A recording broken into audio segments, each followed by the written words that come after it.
For countless years, people have used silver and gold as their primary currency. And over those years, some of it was lost, stashed, or otherwise taken and hidden from history. These are the stories of America's buried treasures in your neck of the woods.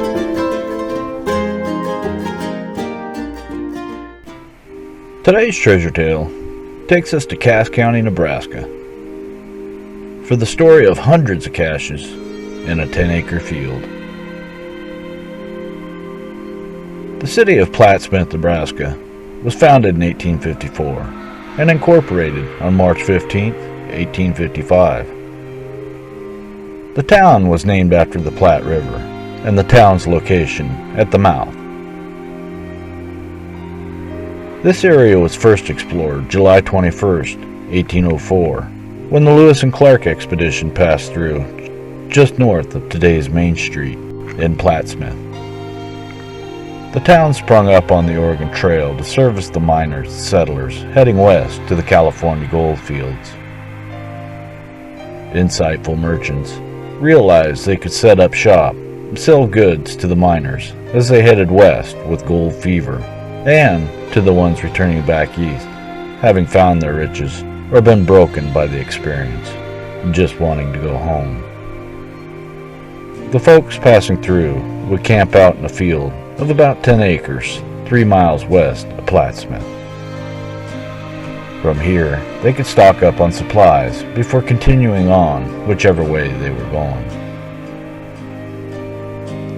Over the years, thousands and thousands of people passed through, and the town prospered. In those days, it was common for the settlers to bury their valuables at their campsites to prevent theft. Popular places to hide stuff was near a large rock or tree near the camp or underneath the fire pit. By morning, the coals had cooled enough to recover your riches and ride on.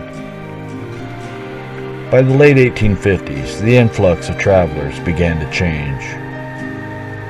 It seemed that for every wagon load headed west, with visions of gold nuggets filling their heads, was a wagon heading east, returning home, broken, both physically and financially. The miners started to resent the merchants and shopkeepers in the towns that had sold them all the mining gear, insisting the gold was so easy to recover.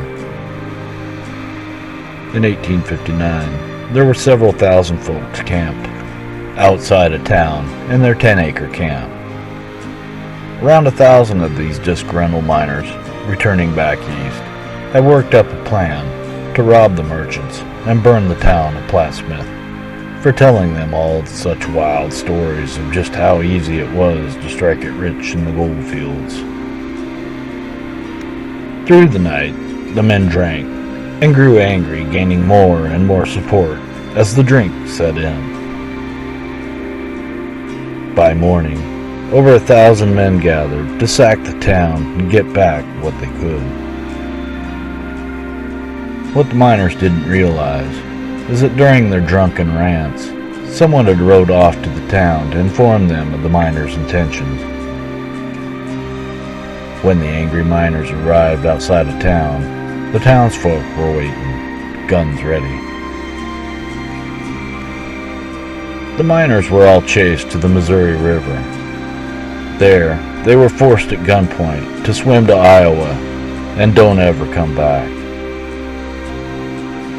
The residents then raided the miners' camp, taking the abandoned horses and mules, wagons and carts, or any supplies they needed back home. It was told that the rest lay abandoned in the field to rot and weather away, and that the trash could be seen for years as a reminder for those passing through. None of the miners' caches is thought to have been recovered. While they didn't have a lot returning east, they had enough to have made it that far, and likely had more to complete their trip. A few dollars here, a few dollars there, each cache would add up. Plus, it's real silver and gold.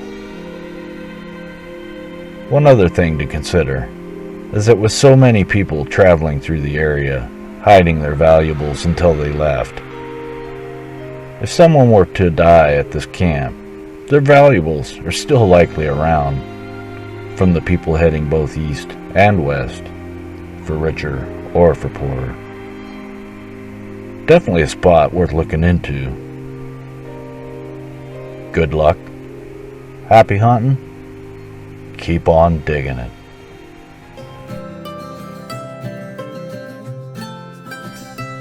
Please like,